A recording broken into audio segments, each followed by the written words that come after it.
24 horas Central. Hacerlas más grandes, muros. Todas las anteriores. La presencia de un presidente en la región de la Araucanía que ha marcado el punto de seguridad es especialmente relevante. Por eso le pregunto si usted... Me verán pronto en la Araucanía. ¿Eso significa que usted indultaría a algún Estamos uniformado? estudiando todos los casos de todas las personas que fueron llamadas a defender la patria y se encontraron con una situación que nadie se imaginó. ¿Apoyar o no la candidatura de la expresidenta de la Secretaría General de Naciones Unidas, que no estuvo presente en el cambio de mando? Pero me habría encantado que estuviera la presidenta Bachelet. Lo que requiere las Naciones Unidas es una mirada distinta quizás de lo que hemos visto hasta ahora, porque la realidad del mundo ha cambiado. Muy buenas noches, bienvenidos a las noticias. Estas son algunas de las frases de la primera entrevista del presidente de la República, José Antonio Kast, desde La Moneda. Claro, y vamos a ver algunas de las definiciones que se las vamos a compartir con ustedes en los próximos minutos aquí en 24 Horas Central. Bueno, a quien vemos en pantalla o vamos a ver es a Rodrigo Rojas Vade, el exconvencional constituyente que reconoció no tener cáncer como aseguraba en sus campañas. Claro, esta madrugada, y es parte de la noticia, fue encontrado amarrado de las manos en la ruta 78 en Melipilla con escritos políticos además en sus brazos. José Antonio Kast habla de eso en los próximos minutos. Atención, las hipótesis son múltiples, desde un conflicto de drogas hasta una simulación. Compartirles que cometí un error. Contarles que yo mentí sobre mi diagnóstico. No tengo cáncer. El 4 de septiembre de 2021, la vida y carrera política de Rodrigo Rojas Vade cambió para siempre. Esa supuesta enfermedad se transformó en su bandera de lucha para llegar a la Convención Constitucional. El sistema es bueno, pero cuando podéis pagar. Cuando no, te muestra su verdadera cara. Que Chile sea para todo o para nadie, como yo digo. De la mano de la lista del pueblo llegó a ser vicepresidente, pero luego de aquella confesión terminó renunciando. Desde entonces poco se ha sabido de él. El ex convencional fue encontrado abandonado al costado de este vehículo en pésimas condiciones con evidentes golpes. Eran en la cabeza y de bastante gravedad. Con el pasar de las horas que hemos estado acá ha agravado su situación. Él está actualmente en riesgo vital, por eso está en coma inducido. Está amarrado, ¿cierto?, en sus manos, atado, botado y golpeado. Por lo tanto, había participación claramente de terceros. Una venganza por drogas, un crimen de odio o incluso una simulación del sitio del suceso son parte de las hipótesis. El cuerpo de Rojas Vade presentaría rayados en sus brazos con distintas consignas políticas. Nosotros condenamos enérgicamente lo que le sucedió al ex convencional, solidarizamos con él, con su familia y obviamente nos preocupa que la investigación que se desarrolle de la forma más rápida posible para que se pueda establecer los responsables y los responsables estén tras las rejas como deben estar quienes cometen actos delincuenciales como ese. El hombre de 42 años se desempeña como conductor de una aplicación de transporte en la cual registra más de 600 viajes. Según la indagatoria, la víctima salió de su casa a comprar cigarros. En el lugar también se encontraron restos del líquido acelerante. Fue hallado en la zona de Pomaire, en la comuna de Melipilla, en el kilómetro 59 de la ruta 78. De acuerdo a los últimos antecedentes, no habría sido víctima de algún robo. Todo ocurre respecto a un llamado hecho por un particular que observa esta situación respecto a un vehículo con sus luces encendidas y una persona que estaba al costado herida. Nos encontramos específicamente abocados a reconstruir las últimas horas desde la salida de su domicilio, alrededor de las 22 horas, hasta el lugar del hallazgo. Obtiene más de 11 millones de pesos en su 13 mil y tanto, como indica la profesión de acá, en su cuenta corriente. Rojas Vade fue condenado en 2023 por el delito de estafa, al reunir millonarios fondos de donaciones y rifas por el cáncer que nunca tuvo. Rodrigo, vas a mantener silencio, no vas a decir absolutamente nada. Desde entonces no habría conseguido trabajo formal, por lo que ejerció como conductor. Ahora está en calidad de víctima. Salió del riesgo vital, pero se mantiene grave. Su testimonio será importante para saber detalles de lo que ocurrió. Diversas actividades encabezó el presidente de la República, José Antonio Kast, junto a la primera dama María Pía Adriasola en su primer día en funciones. Vamos a La Moneda con los detalles. Ignacia Jiménez, buenas noches.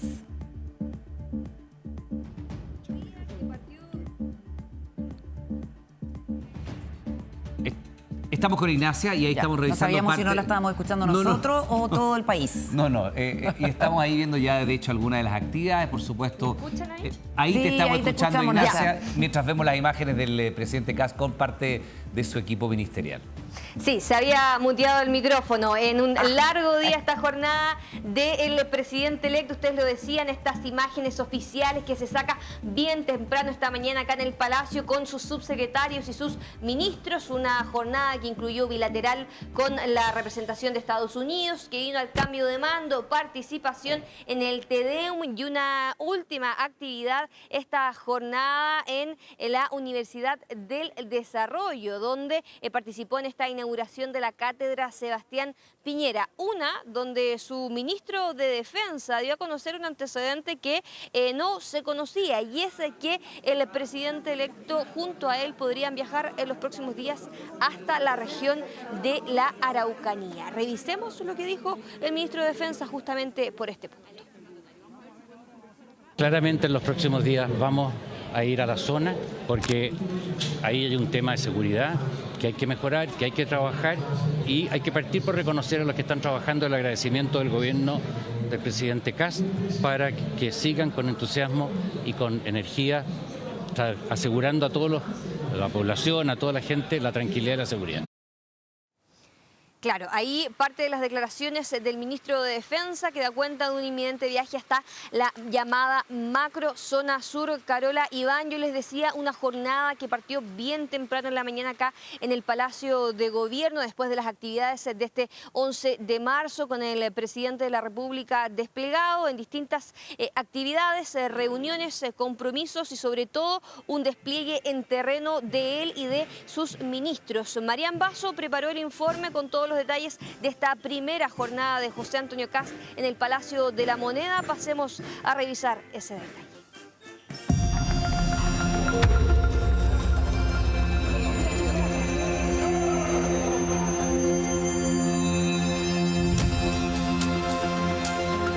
Desde que llegó a La Moneda hace poco más de 24 horas, José Antonio Kast, el séptimo presidente de Chile desde el retorno a la democracia, comenzó a trabajar de inmediato en su llamado gobierno de emergencia. 6 decretos firmó en las primeras horas de su mandato en el Palacio de la Moneda, lugar que se transformó en su vivienda, algo que no se veía desde el mandato de Carlos Ibáñez del Campo y donde durmió la primera noche de estos 4 años.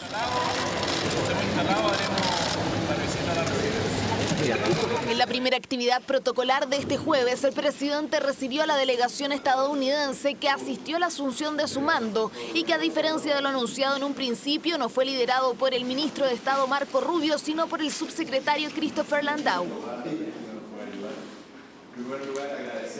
Encuentro que concitó la atención mediática tras las sanciones de la Casa Blanca a 3 funcionarios del gobierno del expresidente Boric por el polémico proyecto del cable chino, cuyas diferencias entre Kast y Boric generaron un quiebre hace algunos días. Hablamos de las prioridades de ambos gobiernos que coinciden en gran parte sobre temas de seguridad, sobre temas económicos, que Chile sea conectado al mundo, pero que sean redes de comunicación fiables. En la cita se firmó una declaración conjunta sobre minerales críticos y tierras raras, el primer acto de diplomacia del gobierno. Luego el presidente se unió a la foto oficial con sus subsecretarios y ministros de su gabinete, los que desde temprano marcaron diferencias con la administración anterior. Nos entregaron un país peor de que nosotros pensábamos que existían en campaña. Y eso es lo que nosotros como un gobierno de emergencia vamos a afrontar con toda la energía y con toda la fuerza. Estamos trabajando para usted. Como parte de los hitos republicanos, el presidente Kast se dirigió en el Ford Galaxy a la Catedral Metropolitana para participar de la oración por Chile, el mensaje entregado por el cardenal Fernando Chomalí al nuevo gobierno que comienza. Los invito a confiar en el diálogo como una valiosa herramienta que evitará que la política se convierta en la imposición de unos sobre otros y que devenga en un sistema de fuerza y resistencia más que de entendimiento. En medio de la ceremonia, al presidente Kast se le desprendió nuevamente la piocha de O'Higgins que tuvo que acomodar. Le ocurrió lo mismo horas antes, cuando firmó los primeros decretos en La Moneda. Que venimos saliendo de un acto ecuménico muy valioso en que se pide por Chile. Uno de los aspectos fundamentales por lo que se ha pedido es la seguridad. El primer día del presidente Kast culminó con el lanzamiento de la cátedra Sebastián Piñera en la Universidad del Desarrollo. La ex primera dama Cecilia Morel, familiares y ex colaboradores del fallecido mandatario asistieron a la ceremonia donde Kast tomó la palabra. Si el presidente Piñera no hubiese tenido ese fatal accidente, eventualmente yo no habría estado acá. Eventualmente. No siempre compartimos o fuimos tan cercanos, pero también es cierto que esas diferencias nunca nos impidieron reconocer algo esencial, que ambos concebimos el servicio público como una forma de compromiso y amor por Chile. En el evento estuvo presente María Corina Machado, premio Nobel y líder opositora venezolana que viajó para el cambio de mando del presidente Kast, mandatario que este fin de semana evaluaría viajar a la región del Biobío en su primer despliegue territorial. Agenda completa del presidente de la República, que mañana a primera hora va a tener su primer consejo de gabinete con todos sus ministros acá en el Palacio de la Moneda. Uno que también es su residencia, algo de forma inédita que llevó a ver imágenes tan poco usuales como la que van a ver a continuación. La primera dama sirviendo el almuerzo hoy día en el casino de acá del Palacio de la Moneda, y José Antonio Kast también almorzando en el mismo lugar. Parte de la anécdota de lo que significa vivir en la Moneda. De hecho, Carola e Iván, hace un rato atrás, un par de segundos antes de tomar este contacto, José Antonio Kast atravesó el patio de los Cañones rumbo a lo que es ya hoy día la residencia presidencial. Todo un cambio, sin duda, la impronta del matrimonio Kast-Adriasola ahí en la Casa de Gobierno. Bueno, en instantes vamos a estar revisando las definiciones del presidente Kast en la conversación con Iván Núñez. Muchas gracias, Ignacia. Seguimos en contacto. Buenas noches. Bueno, a propósito, franjas y mejoras tecnológicas son parte de los ejes del Plan Escudo Fronterizo, que usted sabe es una de las primeras iniciativas impulsadas por el gobierno de José Antonio Kast a través de la firma de diversos decretos que buscan erradicar la inmigración irregular en la macrozona norte. Detalles de este plan en el informe de Miguel Ángel Araya. Presidente, ¿para cuándo la construcción de la zanja? ¿Para cuándo la zanja, presidente? Ya viene.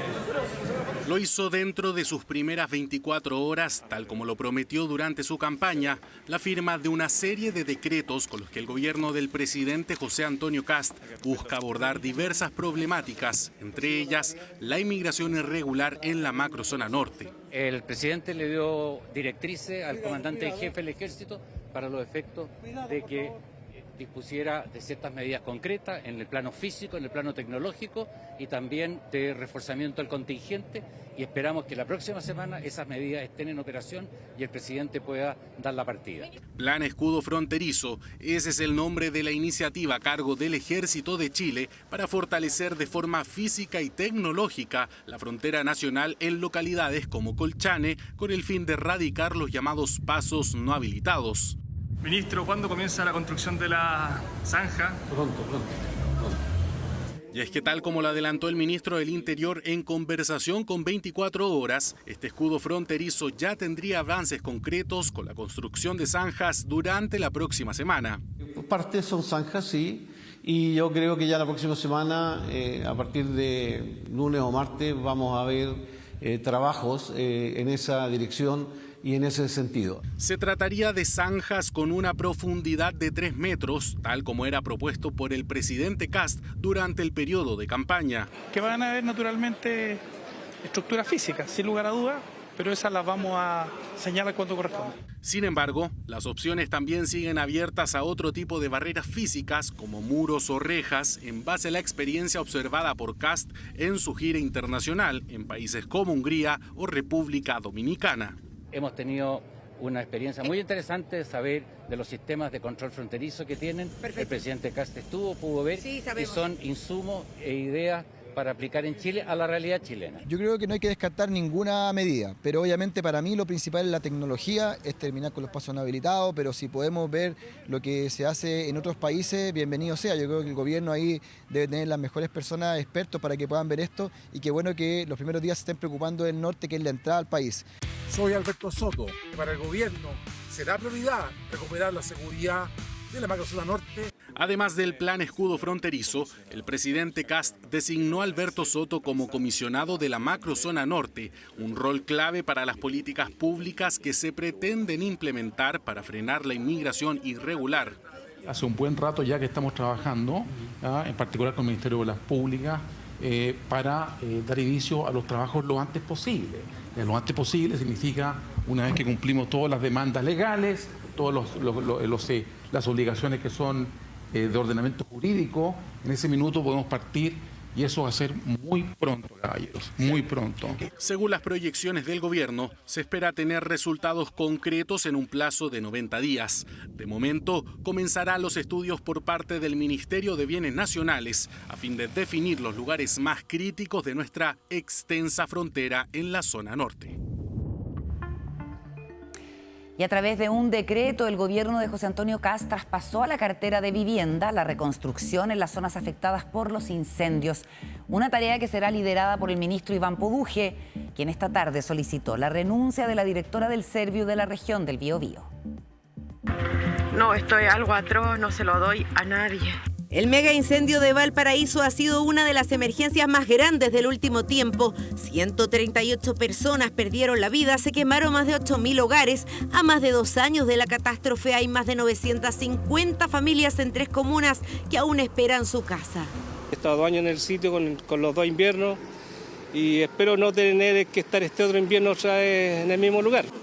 René obtuvo el subsidio, pero no ha podido reconstruir porque falta levantar un muro de contención, un problema que afecta a varios de sus vecinos. Sin la protección del muro no se puede hacer la casa y en el sector mío corre mucha agua, baja agua de arriba de las mismas poblaciones adyacentes, entonces el problema principal es ese. Tienen el subsidio, ese subsidio de cartón que le entregó el ministerio, pero no pueden hacerlo válido simplemente porque no hay plata, dicen. Una de las prioridades inmediatas del nuevo gobierno es dar solución habitacional a los damnificados de los incendios en Valparaíso, Biobío y Ñuble. Se enfocarán en destrabar procesos administrativos. Este trabajo estaría acompañado de un mayor despliegue en terreno. No tenemos recursos para muchas cosas, pero hoy día lo que requieren las familias son soluciones, no explicaciones. Cada vez que los chilenos lo ven a usted, ven una vivienda. Por tanto, lo que estamos haciendo es cambiar el Comité de Reconstrucción y encomendárselo al Ministerio de la Vivienda. Lo que más valoran los damnificados es que las riendas de la reconstrucción las tome ahora el Ministerio de Vivienda y no el Ministerio de Desarrollo Social. Es un cambio que están haciendo en el tema de reconstrucción porque hasta ayer el encargado de la reconstrucción era el Ministerio de Desarrollo Social y Familia, Mideso, con la ex ministra Javiera Toro, cosa que siempre discutimos porque realmente siempre tuvo que ser el MIMBU. Ya, ellos son los que construyen casas. Para este sábado ya está agendada una reunión con los damnificados de Valparaíso. El lunes Iván Poduje se trasladará a la región del Biobío. Vamos a estar viajando una semana a Viña del Mar, la otra Concepción, Viña, Concepción, y así para monitorear el avance de la reconstrucción con los equipos serbios y con todos los equipos internos nuevos. Desde el municipio de Penco, el alcalde sostuvo que ya fue diseñado el plan de reconstrucción, que incluye terrenos disponibles para edificar los proyectos habitacionales y un catastro de los damnificados, ya sean propietarios, arrendatarios y allegados, para poder reconstruir lo antes posible. Desde que el presidente Kast designó a Iván Poduje como ministro de Vivienda, él ha estado trabajando con los alcaldes y afectados. Se están generando las coordinaciones respectivas y lo que nosotros esperamos que eso se plasme en un plan estratégico, planificado de reconstrucción con certezas. Y esa decisión son 800 millones de dólares. A pocas horas de haber asumido el cargo, el ministro Poduje ya tomó medidas. Pidió la renuncia a la directora del Serviu de la región del Biobío, María Luz Gajardo, quien estaba en el cargo desde octubre de 2023, tras haber ganado un concurso de alta dirección pública. 1.200 familias en nuestra zona de enorme catástrofe y nos hemos encontrado con atrasos que tienen que ver con firmas que nos han cursado para entregar subsidios, para poder acelerar demoliciones y en función de eso hemos tomado la decisión. El ministro de la Vivienda anunció una auditoría y la creación de una comisión anticorrupción permanente para evitar cualquier mala práctica. Bueno, mientras el país, todos estábamos observando este cambio de mando, otra transición estaba ocurriendo, pero lejos de las cámaras. Es la transición digital. Cuentas, claves y plataformas oficiales también debían cambiar de manos. Pero en ese proceso, un aparente descuido dejó la cuenta de la Presidencia de la República en manos de un desconocido. Mire.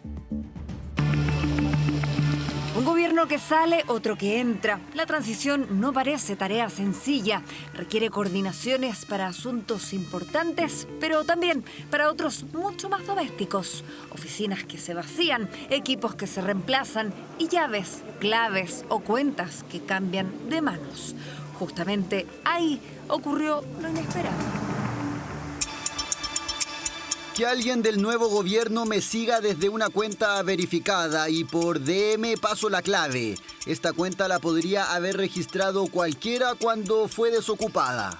Con este mensaje, un anónimo anunció ser el nuevo dueño de la cuenta de presidencia en la red social X. Tú no puedes dejar disponible, ni aunque sea unos pocos minutos, alias oficiales de gobierno disponibles, porque en ese tiempo cualquier persona puede llegar y tomarlo. Este jueves, otras cuentas oficiales del Estado sí reflejaban el inicio del nuevo gobierno. En Instagram y en X se publicaron fotos, mensajes, videos, especialmente con este mensaje. Perdón lo corto de este video, pero estamos en emergencia y no hay tiempo que perder. Gobierno de Chile. Trabajando para usted. ¿Por qué entonces el nuevo gobierno no pudo lograr su migración digital completa? Más que un hackeo, fue una desprolijidad administrativa que hicieron. En el caso de la presidencia, las publicaciones de la cuenta del periodo anterior en la red social X no se eliminan, se trasladan a una de archivo. Es la misma, pero que cambia de nombre. Así, todo el contenido del gobierno de Gabriel Boric quedó en la cuenta que pasó de llamarse Presidencia-CL a Archivo 2022-2026. Presidencia-CL quedó disponible y alguien lo aprovechó. En el momento en que tú ya dejas disponible al público la cuenta, cualquier persona que entra en el momento la puede tomar. Como que dejes la puerta abierta de la casa durante 10 minutos y en esos 10 minutos alguien se metió adentro y se tomó la casa. Desde el gobierno saliente explicaron que la coordinación sí existió el 10 de marzo y según los protocolos usados por anteriores gestiones. Los equipos digitales quedaron en contacto y coordinados para que tras el traspaso de mando del 11 de marzo en el Congreso Nacional se realizaran los cambios de usuario de las cuentas actuales de presidencia hacia Archivo 2022-2026. Antes, durante y después de realizar el cambio de usuario, se mantuvo contacto entre equipos y se realizó el cambio de usuario desde la administración saliente con el conocimiento del equipo entrante. Sin embargo, el nombre Presidencia-CL en X fue tomado por otro usuario. Bueno, la verdad es que hoy día, ahora en este momento, estamos enfocados en lo que acabamos de vivir, en llevarnos las palabras que escuchamos hoy del arzobispo y la verdad es que el resto de los temas los vamos a conversar desde la moneda. Ahora, para poder recuperarla, claro, dependes de que la persona que se tomó la casa, que se tomó este alias, lo devuelva por las buenas. Y si no lo devuelve por las buenas, el gobierno va a tener que escalar el tema con el soporte de X para denunciar de que están suplantando la identidad de una cuenta oficial. Un par de días X debería devolver la cuenta al gobierno.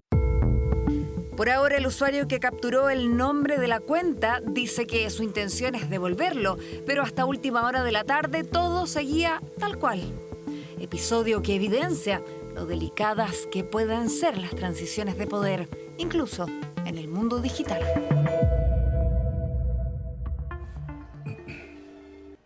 Bueno, y a poco más de 24 horas de asumir la presidencia, conversamos en el Palacio de la Moneda con el presidente de la República, José Antonio Kast. Claro que sí, abordamos temas como su estilo de gobernar, el futuro de la candidatura de Michelle Bachelet de Naciones Unidas y la famosa carta que le entregó el presidente Boric. ¿Qué dice?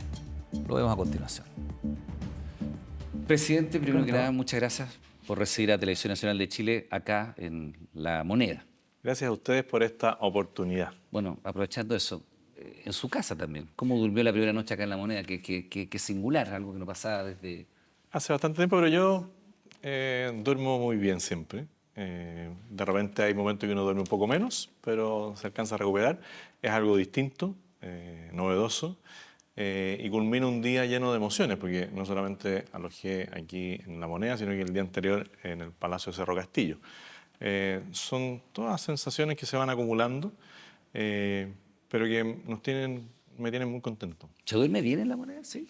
Que yo duermo bien en todas partes. Ya, no hay problema con yo eso. de pequeño vivía al lado de la línea del tren, entonces le aseguro que nada me despierta.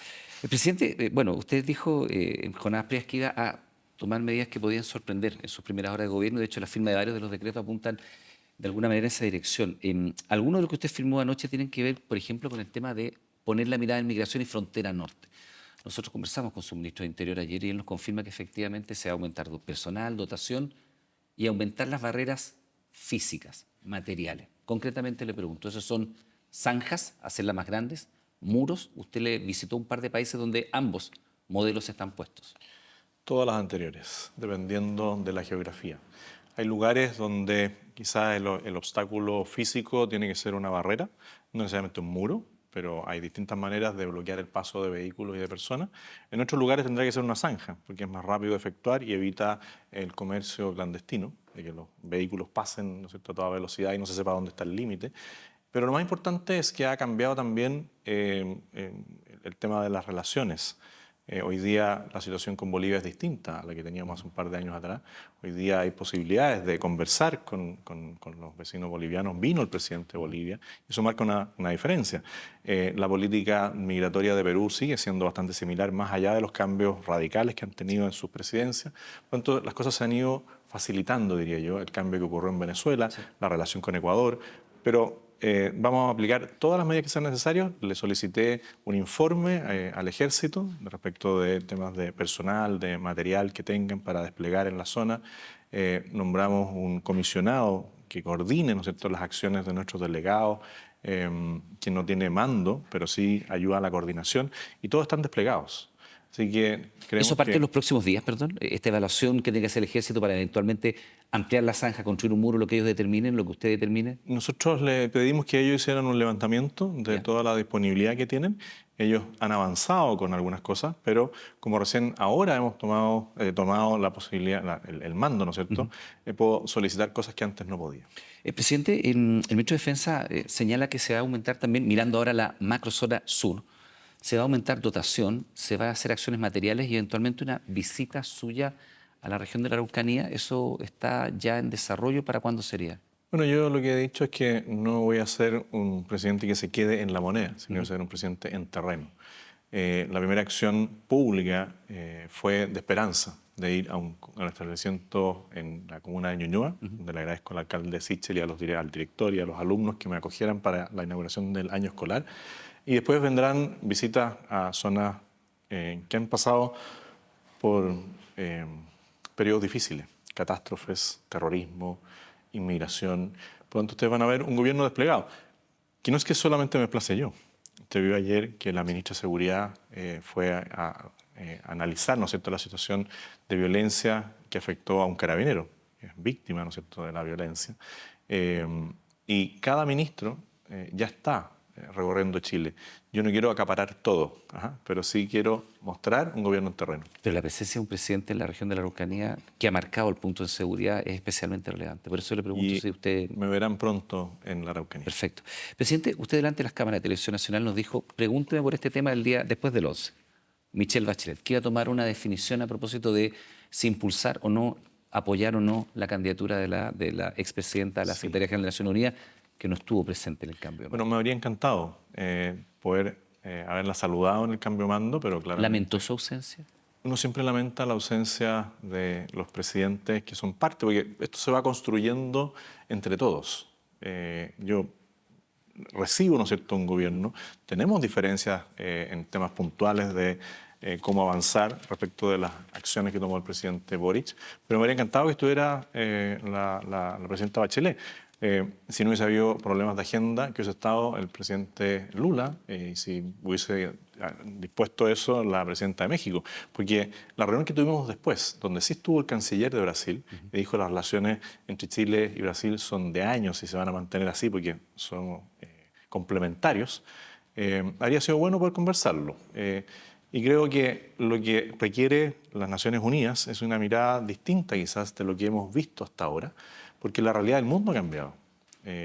Nosotros aquí vivimos lo que es la inmigración que vino de Haití. Y ayer estaba el representante de Haití.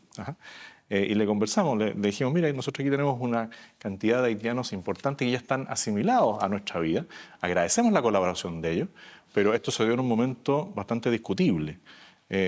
Por lo tanto, el futuro de la ONU quizás requiere una mirada distinta para enfrentar realidades como la de Venezuela, como la de la crisis en Medio Oriente, como la crisis de Haití. También está el presidente de República Dominicana.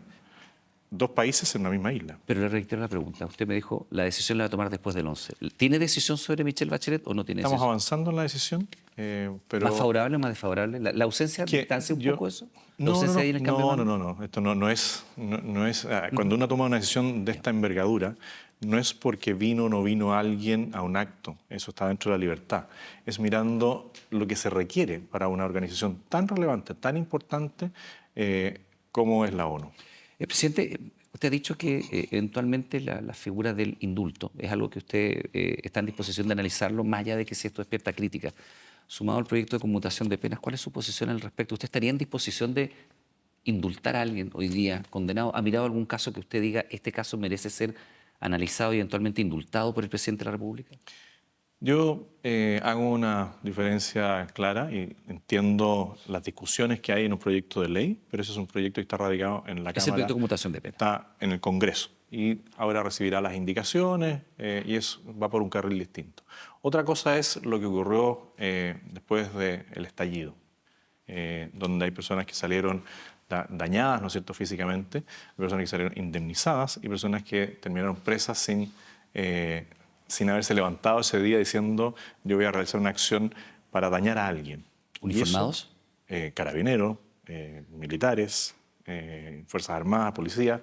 Y yo creo que eso tiene que tener una mirada distinta. ¿Eso significa que usted indultaría a algún uniformado? Estamos estudiando todos los casos de todas las personas que fueron llamadas a defender la patria y se encontraron con una situación que nadie se imaginó.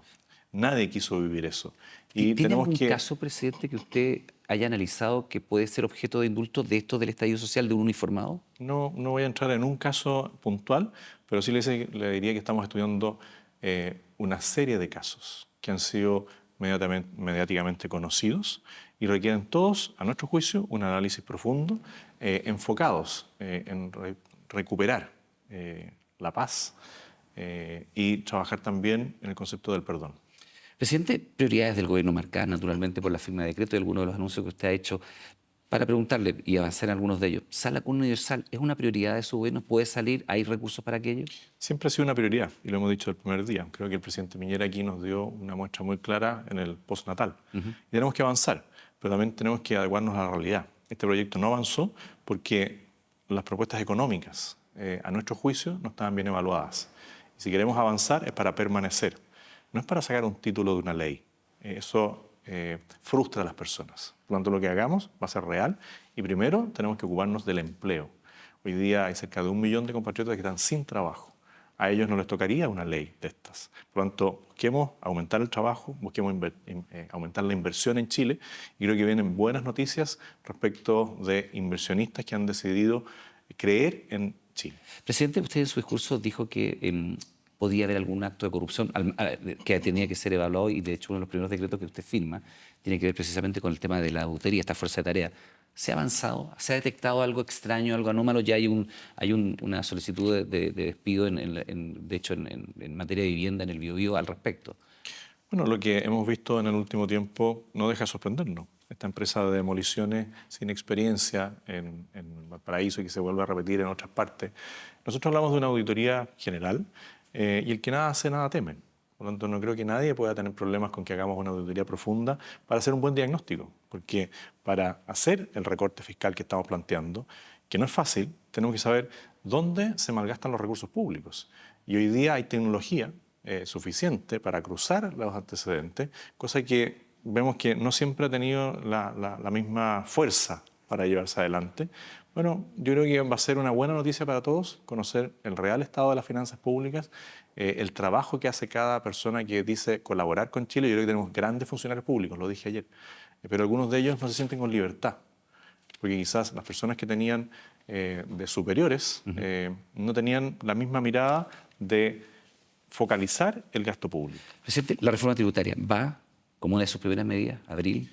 Nosotros queremos plantear una serie de reformas para promover la inversión, siempre mirando la mejor política pública, que es alcanzar el pleno empleo. Es difícil, pero vamos a hacer todo lo posible, sea en temas de seguridad, sea en temas tributarios, en temas educacionales, que son temas a largo plazo, pero todo enfocado en eso, en reconocer el mérito, reconocer el trabajo y que los recursos que los chilenos pagan en impuestos sean bien utilizados. Presidente, ¿qué decía la carta de Gabriel Boric para usted? ¿La habrá leído ya? Sí, y le agradezco la carta, un mensaje personal que voy a mantener como un mensaje personal, pero bien inspirado, de un expresidente a un futuro presidente, y lo valoro, lo aprecio. ¿Se lo respondió usted? Lo agradezco. Ya vendrá el minuto de poder darle las gracias. Una última pregunta, presidente. Hoy día de la mañana nos despertamos con una noticia que me gustaría saber cuál fue su reacción cuando se enteró de ella. El ataque al exconvencional Rojas Vade, que estaba maniatado, rociado con benzina, golpeado gravemente en la cabeza y con escritos políticos en su cuerpo. En una mano, en un brazo decía "no más zurdo", y en la otra aparecía su apellido. ¿Qué le parece a usted? ¿Qué le pasó a usted cuando escuchó o cuando leyó esa noticia? Gravísimo, porque me pongo en el mismo caso. De que algún familiar, algún amigo, a mí me pasa. Eso es inaceptable. Nuestros adversarios no son los que piensan políticamente distintos. Nuestros adversarios son los jefes de los carteles del crimen, del narcotráfico, los jefes del crimen organizado, los que usan a las personas, abusan de las personas. Esos son nuestros enemigos. Y lo dije ayer también en el discurso en la noche. Nosotros valoramos al que piensa distinto, porque nos ayuda a crecer. Por lo tanto, es inaceptable y vamos a aplicar todo el rigor de la ley con aquellos que hayan realizado ese acto inaceptable. Presidente, le damos las gracias por estos minutos. Muy amable por recibirnos en La Moneda. Gracias. Que esté muy bien. La entrevista de Iván Núñez al presidente Kast estará disponible en instantes en todas nuestras plataformas. En otro tema del día, al menos 3 casquillos de bala y sujetos de interés. Eso han arrojado las intensas diligencias tras el ataque a tiros que sufrió el sargento de carabineros Javier Figueroa en Puerto Varas. El cerco se estrecha y 24 horas accedió al testimonio exclusivo de quien asegura haber escuchado a los responsables. Este registro capta 3 disparos la madrugada del 11 de marzo en Puerto Varas. Tras aquello, el sargento segundo Javier Figueroa cae mal herido y grave, con un disparo en su cabeza. Por eso, se busca intensamente a él o los responsables del ataque. Y escuché como un jadeo, algo así como una respiración. Y ahí lo vi que estaba tendido con sangre. Y por supuesto que para nosotros es prioritario realizar todas las acciones posibles que están a nuestro alcance para poder obtener la identidad de los autores del hecho el tiempo que sea necesario. Se busca en cada casa, en cada negocio y en cada auto del sector Puerto Chico, lugar que ha sido acordonado por las policías, al igual que el sitio contiguo a la línea férrea, donde habrían estado bebiendo los posibles atacantes del carabinero. Se perician al menos 3 casquillos de bala y existen, según la PDI, sujetos de interés. Sí, efectivamente hay evidencia balística que está siendo periciada. Hay sujetos de interés, pero no me voy a referir porque está en proceso investigativo. Los carabineros que acudieron al llamado del 133, el herido sargento Figueroa y el cabo Jan Díaz Mellado, no portaban cámaras corporales, ya que la unidad no las posee. 24 horas recogió en exclusiva el testimonio de una persona que habría escuchado a quienes supuestamente percutaron los disparos contra el sargento. Y ahí se escucha a carabineros que se dice deténganse, ¿ya? Y ahí se escuchó el primer disparo. Después habrán pasado ya, nos pasaron como segundos y se escucharon 2 disparos más. Se escuchó como un golpe en seco que alguien cayó. Y se escuchó como la libustrina, así como que el ruido de las hojas, y paró. Y después viene el ruido de la mujer que le dice, Enrique, levántate, corre, weón, ¿qué hiciste? Vámonos, levántate. Y después ella vuelve a decir, corran, no se queden ahí. Y eso fue todo. En la primera comisaría de Puerto Varas se inició una velatón. Hasta allí llegó la noche del miércoles la ministra de Seguridad Pública. de establecer los autores de los hechos, obviamente vamos a pedir las penas más duras que puedan existir en nuestro código y en nuestra legislación penal, y así tiene que ser.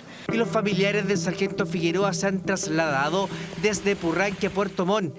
Un funcionario con felicitaciones en su hoja de vida, de 36 años, casado con una carabinera y padre de un niño de 7 años.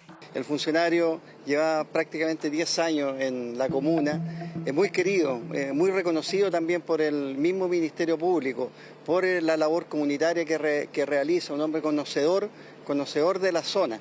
Por lo tanto, por eso causó tanto impacto. ¿En qué dirección arrancaron los atacantes? ¿Estaban bebiendo o efectivamente estaban esperando a que la patrulla de carabineros llegara al lugar? La Fiscalía ha dicho que no se descarta ninguna hipótesis tras el brutal ataque al sargento Javier Figueroa Manquemilla. La Premio Nobel de la Paz, María Corina Machado, causó emoción entre la comunidad venezolana que la acompañó en su último día en Chile tras asistir al cambio de mando. La líder opositora confirmó en entrevista con 24 horas que va a buscar ser candidata presidencial cuando retorne a su país. Mire.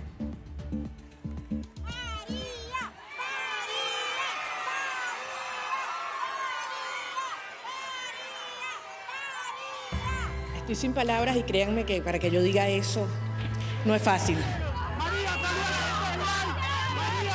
Hacía mucho tiempo que no me sentía en mi casa y tan cerca de mi país como me siento hoy aquí, rodeada de venezolanos. Como si se tratara de una celebridad, la Premio Nobel de la Paz, María Corina Machado, vivió un día rodeada de la comunidad venezolana en Chile, que esperó desde horas de la mañana un momento para verla, así fuera de lejos. Estamos aquí desde las 9 y hasta donde llega ella la voy a seguir, hasta que se vaya. Y es que para muchos la esperanza de que la líder opositora pueda dirigir en algún momento Venezuela representa también la esperanza del retorno a su país. Sí, me emociono, que ya pronto vamos a ver a nuestra familia, que vamos a estar todos unidos, abuelas, primos, hermanos, y que nuestro país sea libre, libre. El día de Machado comenzó con una rueda de prensa para medios nacionales e internacionales. María Corina, bienvenida. Unas palabras para Televisión Nacional de Chile. Muchísimas gracias por estar aquí. De verdad, en nombre de todos los venezolanos, muchísimas gracias a todos. Que puedan libremente hacer sus preguntas y poder yo también expresarme con la misma libertad. No se imaginan cómo me muero de poder hacer esto en mi propio país. Un país en el que María Corina Machado espera poder ser candidata a las próximas elecciones, como señaló en entrevista con 24 horas. Evidentemente, pero esto no se trata de mí, esto va mucho más allá. Se trata que los venezolanos podemos elegir a quien nos dé la gana, libremente. Machado evitó referirse a la polémica por la entrega simbólica de la Medalla del Nobel de la Paz al presidente Donald Trump, pero explicó sus motivaciones detrás de este gesto. ¿No le pasa algo ahí con el haberle entregado el Nobel de la Paz a una persona que tiene una actitud tan hostil en términos generales hacia otros países? Les pido que entiendan lo que vive el pueblo de Venezuela. Ha habido una sola nación que ha puesto en riesgo la vida de hombres y mujeres de su país por la libertad de Venezuela y por su seguridad nacional. Y este ha sido Estados Unidos bajo el liderazgo de Donald Trump. La líder de la oposición también habló con 24 horas sobre su percepción acerca de la presidenta interina de Venezuela. Delcy Rodríguez está cumpliendo las instrucciones que de tal efecto recibe el gobierno de los Estados Unidos. ¿Está colaborando con Estados Unidos? Está siguiendo instrucciones. O sea, hay un gobierno subordinado a Estados Unidos. No hay ninguna duda. En este momento no hay ninguna duda. Uno de los momentos más emotivos para la opositora venezolana fue la ceremonia en la que el alcalde de Santiago, Mario Desbordes, le entregó las llaves de la ciudad y la nombró visita ilustre. Porque María Corina Machado es una auténtica e incansable heroína de la democracia y de los derechos humanos. Fue una de las primeras voces en denunciar la deriva autoritaria del régimen instaurado por Hugo Chávez y profundizado por Nicolás Maduro. La Premio Nobel de la Paz agradeció el apoyo del presidente José Antonio Kast a la transición democrática en Venezuela y así respondió al ser consultada sobre las deportaciones de sus connacionales propuesta por su gobierno. Aquellas personas que violen la ley, que cometan delitos, tienen que ser evidentemente juzgados por los cuerpos de seguridad. Y aquellos que son ciudadanos de bien, que huyen de la persecución, que viven en su país, aspiramos que sean protegidos. Machado también participó de la inauguración de la Cátedra Piñera en la Universidad del Desarrollo, en donde dedicó emotivas palabras al fallecido exmandatario. Y el testimonio más importante de Sebastián Piñera fue un testimonio de amor a su familia, de amor a la libertad y de amor a su país. Un país al que queremos entrañablemente, admiramos profundamente. Chile es el primer país latinoamericano que la líder de la oposición venezolana visita tras salir de forma clandestina de su país para recibir el Nobel de la Paz, que convirtió su lucha por la democracia en un símbolo para millones de venezolanos. Que viva la libertad, que viva Venezuela y que viva Chile. Los quiero muchísimo. Nos vemos muy pronto en una Venezuela libre. En otra noticia del día, un tercer funcionario del Ejército fue detenido y procesado por la Fiscalía Militar por su presunta responsabilidad en la muerte del cabo Carlos Palacios en Punta Arenas. En exclusiva accedimos al testimonio de un testigo clave de aquella jornada fatal. Lo meten a esa laguna que es helada. Palacios venía recién llegando, ni siquiera se había aclimatado el clima de Punta Arenas. Imagínate la desesperación que sintió, el frío de su cuerpo. O sea, fue un cúmulo de muchas cosas. Es el relato de uno de los testigos que vio cómo el cabo Carlos Palacios Muñoz perdió la vida en medio de un extremo ejercicio militar que no estaba autorizado por los altos mandos del ejército. Estamos en la Patagonia, 3 de la tarde. 70 kilómetros la velocidad del viento. Temperatura del agua de la laguna, distante casi 14 kilómetros de la base, es de menos 18. Precisamente a través del tío del cabo Palacios tuvimos acceso en exclusiva a este testimonio, que es parte de las declaraciones que se han tomado en el marco de la investigación por el fallecimiento del militar de 25 años. No informaron al tiro a la guardia. A lo mejor si hubiesen informado a la guardia, yo quiero pensar que se pudo haber hecho algo antes, pero fue lo último que hicieron. Se las dieron de superhéroes, intentaron buscarlo ellos y no fue así. Esperaron a ver si lo encontraban ellos y de ahí recién informaron a la guardia. Y la guardia recién ahí después informó a ambulancia y carabineros. 5 eran las personas que estaban esa jornada en la laguna al interior del regimiento Chorrillos de Punta Arenas, 2 funcionarios de planta, 2 comandos y un soldado de tropa. Entran los 5 al agua. Hacen un primer intento de llegar a los 100 metros y no pueden, se devuelven mucho antes. Cuando vienen saliendo del agua, imagínense ustedes con todo ese frío, con todo ese precongelamiento, con todo el equipamiento, salen del agua y el suboficial dice, devuélvanse. A una semana de la tragedia, la Fiscalía Militar detuvo a un tercer funcionario del Ejército. Se trata de un sargento que se suma al capitán Felipe Oliva y al sargento Leonardo Vallejos, que cumplieron 6 días recluidos en el regimiento Pudeto. La Fiscalía estimó pertinente procesar a una tercera persona, la cual se encuentra presente. En este momento los 3 se encuentran procesados por el fiscal.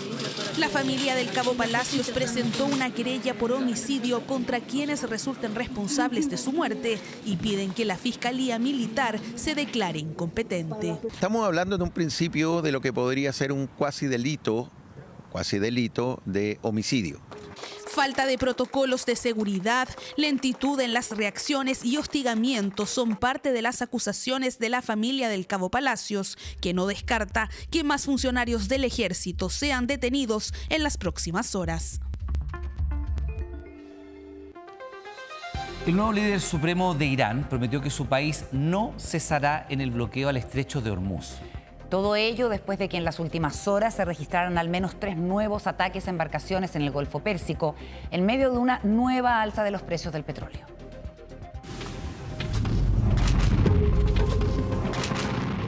Una explosión en medio de aguas del Golfo Pérsico.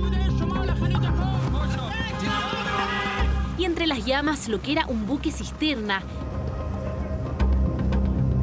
Imágenes que muestran parte del ataque de Irán contra 2 embarcaciones que estaban cerca de la costa sur de Irak. Al menos una persona falleció y casi 40 fueron evacuadas, mientras continúa la búsqueda de desaparecidos. Otro buque fue atacado también frente a las costas de Emiratos Árabes Unidos. Todas las ofensivas en el Golfo Pérsico, cuya única salida es el estratégico estrecho de Hormuz, por donde transita cerca del 20% del petróleo del mundo. La zona ya lleva prácticamente 13 días paralizada desde el inicio de la guerra en Medio Oriente, y todo muestra que las autoridades iraníes pretenden que siga así. Debe seguir utilizándose la ventaja de bloquear el estrecho de Hormuz y se considerará la posibilidad de abrir otros frentes en los que el enemigo sea muy vulnerable si la guerra continúa. Declaraciones atribuidas al actual líder supremo de Irán, leídas por un conductor de noticias del país, que llegan horas después de que se atacara al menos a 3 buques que atravesaban la ruta. Irán se adjudicó parte de esas ofensivas, mientras que el martes Estados Unidos atacó 16 embarcaciones minadoras iraníes cerca del estrecho. Aunque hay al menos una embarcación que completó el cruce, este petrolero de Arabia Saudita llegó al puerto de Mumbai y es el primero con destino a India que completa la ruta, desde que el tráfico marítimo está prácticamente bloqueado. El petróleo es una manera de golpear dura y rápidamente a la comunidad internacional y los aliados de Estados Unidos. Lo que intenta es que en el fondo la guerra que están llevando adelante contra Irán, Estados Unidos e Israel, tenga un costo para el mundo. Y el mundo ya está sintiendo las consecuencias. La interrupción del tráfico por Hormuz ha dejado pérdidas de 10 millones de barriles diarios, según la Agencia Internacional de la Energía, mientras el precio del llamado oro negro sube cada día.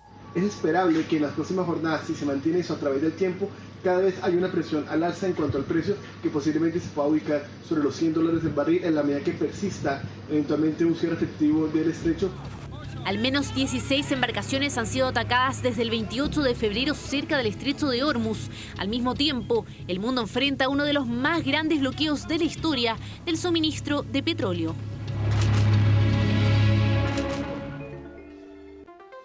De regreso en el país, una auditoría total al Estado. Esa fue la primera medida económica anunciada por el presidente José Antonio Kast.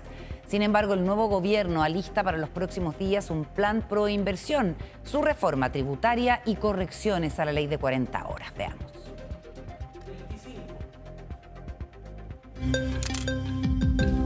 Son las primeras imágenes de los ministros del área económica asumiendo en propiedad sus nuevos cargos. Un equipo que es comandado por el ministro de Hacienda, Jorge Quirós, y que ya comenzó a dar sus primeras definiciones. Auditoría total al Estado. El compromiso de la patria requiere el cuidado de los fondos públicos. Fue uno de los decretos firmados por el presidente Kast. Una auditoría completa al Estado con la idea de detectar ineficiencias en el uso de los recursos públicos en el trabajo. Estarán los ministros de la SECPRES y de Hacienda. Es que el mismo Jorge Quirós, antes de asumir, envió a todas las nuevas autoridades un plan para reducir el gasto fiscal en un 3%. Nosotros no andamos buscando fraudes. Nosotros no es que estemos interesados en causar daño al gobierno anterior. Pero evidentemente que hay materias que nos preocupan. Ameritan de que tengamos auditoría con sentido de oportunidad, de manera de saber exactamente lo que está ocurriendo con la administración de los recursos públicos. ¿Qué pasará con las 40 horas? Pero vamos a revisar aquellas cosas que están impidiendo que se genere más empleo.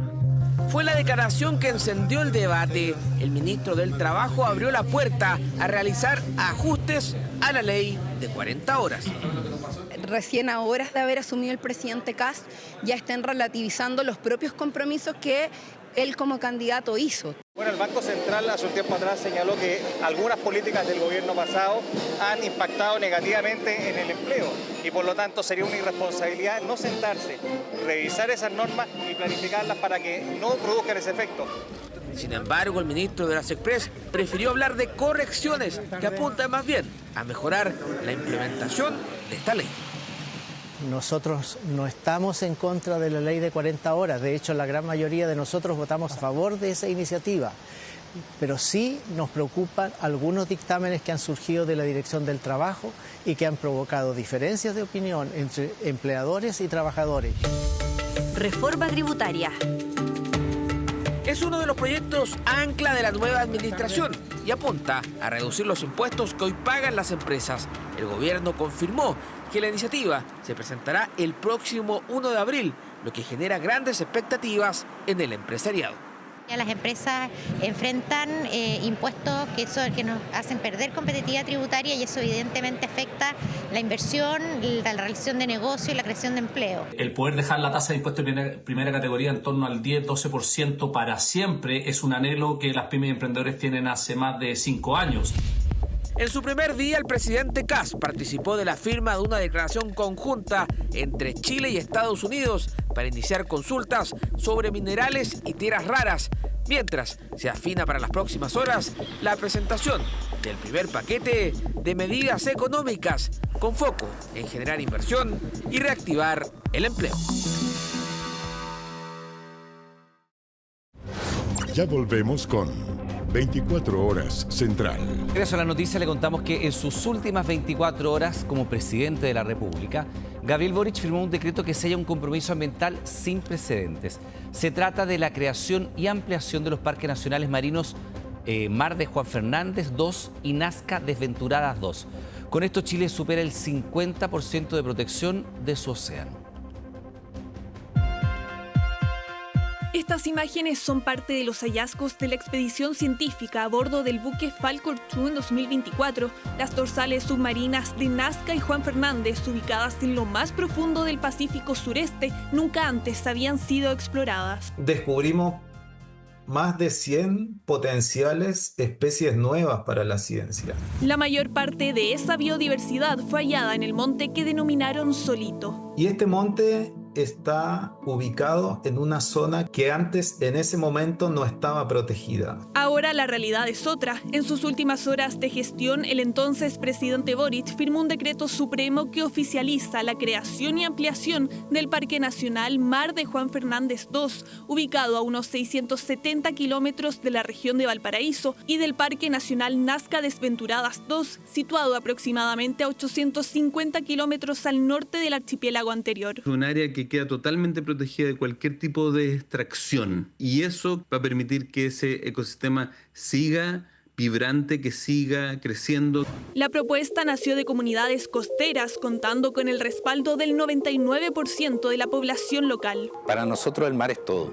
Nuestros abuelos, bisabuelos pidieron las principales medidas de protección de la pesquería en Juan Fernández hace más de un siglo. Este hito significa que Chile ahora cuenta con el 54% de su zona económica exclusiva bajo una figura de protección ambiental, posicionándose así como el cuarto país del mundo con mayor porcentaje de su territorio oceánico en estado de conservación. Proteger esta diversidad es protegerla no solo importante para Chile, sino es importante para la humanidad, porque son especies únicas. Parte de esos recursos, parte de esa biodiversidad protegida, parte de eso que sigue creciendo, va a salir. Son verdaderas cuentas de ahorro, ¿cierto?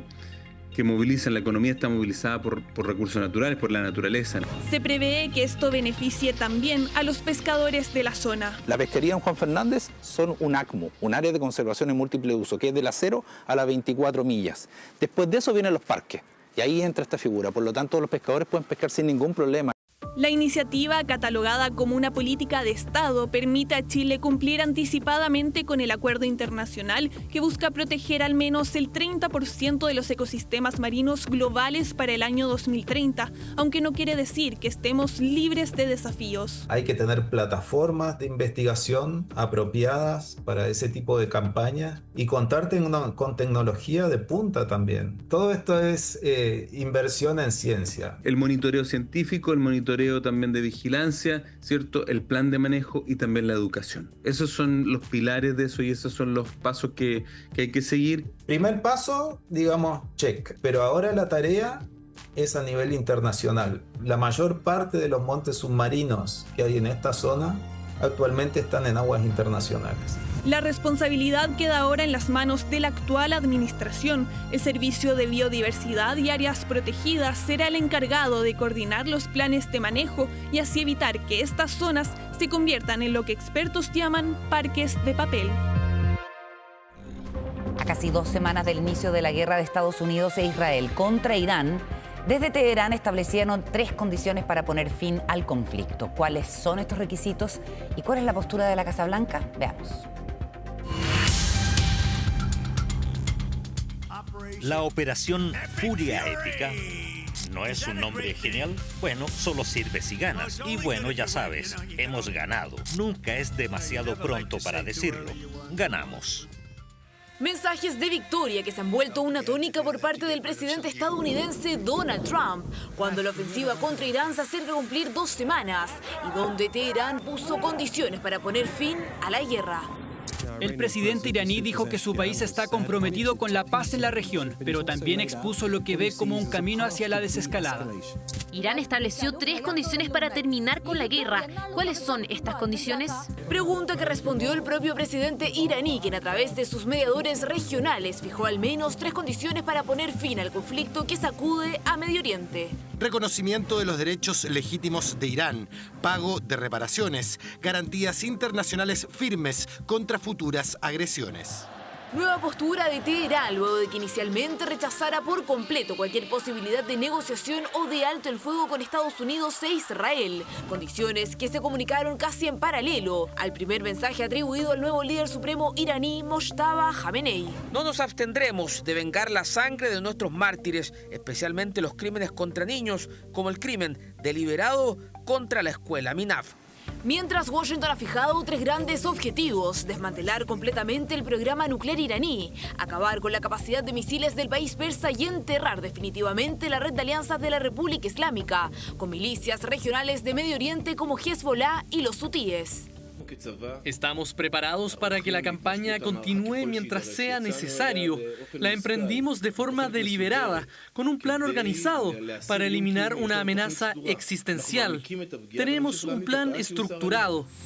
Palabras cruzadas que llegan cuando la Casa Blanca enfrenta presiones internas con el fin de que establezca un plan de salida para una guerra que costó $11.000 millones para Estados Unidos solo en los primeros 6 días. La inteligencia artificial llegó para cambiarlo todo y TVN no se queda al margen. La información, la innovación, la infancia, los deportes, la entretención y la cultura jugarán un rol fundamental este año 2026. Aquí les contamos por qué. En TVN, Chile lo vivimos juntos. En medio del trascendental momento que atraviesa la industria en su digitalización, TVN dio a conocer al mercado publicitario chileno los pilares sobre los cuales se construye la programación 2026. TVN que está súper vivo, que está pensando en cómo hacer mejor las cosas, que tiene producción, que tiene programas en vivo, que va por esos deportes que dice no, nosotros no los transmitimos, nosotros los transmitimos. Desde Europa a Asia, con Chile mirando en primera fila. Mundial Gimnasia Rítmica Frankfurt. Mundial de Gimnasia Artística Rotterdam. Mundial Gimnasia Trampolín Nankín, China. La información, la innovación, la infancia, los deportes, la entretención y la cultura serán los protagonistas este año en TVN. Con mucha adrenalina y nuevas formas de competir. ¡Ganó! ¡Ganó! Conectando con todo el país para estar más cerca de ti. Con clásicos que siempre volvemos a amar. Parece que lo estamos pasando bien. El compromiso de la dirección ejecutiva está centrado en la evolución hacia un ecosistema digital de la mano de la inteligencia artificial con responsabilidad ética para ser el principal referente de confianza, identidad y encuentro. Toda la charla, todo lo que pudimos aprender de la inteligencia artificial fue muy interesante, inquietante también. Nos vamos con tareas para la casa de cómo poder desarrollarnos en lo que viene. Me sorprendió porque creo que TVN estaba mostrando ese liderazgo en la innovación, en cómo se están haciendo distintas las cosas. Yo creo que como medio llega un punto de saturación en que todos hacen lo mismo, entonces creo que TVN está logrando ese diferencial. Yo creo que este año es un año muy importante en términos de cómo se vienen las cosas. Hay mucho cambio en programación, hay muchas cosas ocurriendo al mismo tiempo, la diversificación también del contenido es muy importante, así que yo creo que ahí la apuesta del canal está bien atractiva. Quédate en TVN y descubre todo lo que está por venir, porque Chile, lo vivimos juntos.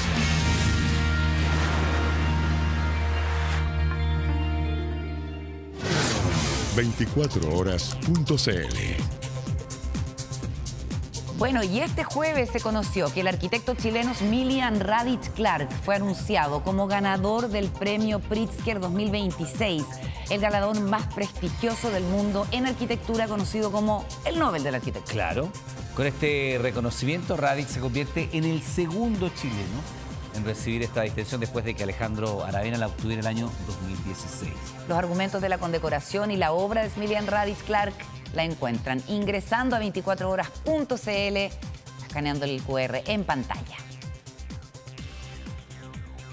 Bien, estamos terminando las noticias. Como siempre, muchas gracias por estar junto a nosotros. Siga con nosotros, tenemos invitaciones políticas y también nuestra pantalla abierta para seguir en TV. Tal cual, en nuestra señal abierta tenemos un nuevo capítulo de Zona de Control con todos los operativos y controles que se realizan día a día para proteger las fronteras de nuestro país, y en nuestro canal 24 horas, Estado Nacional Prime. Nos encontramos dentro de un ratito ahí. Vamos a tener una entrevista con el delegado presidencial metropolitano Germán Codina y el análisis en horas súper agitadas con el nuevo ciclo político que empieza. Que tengan buenas noches. Buenas noches, que descansen.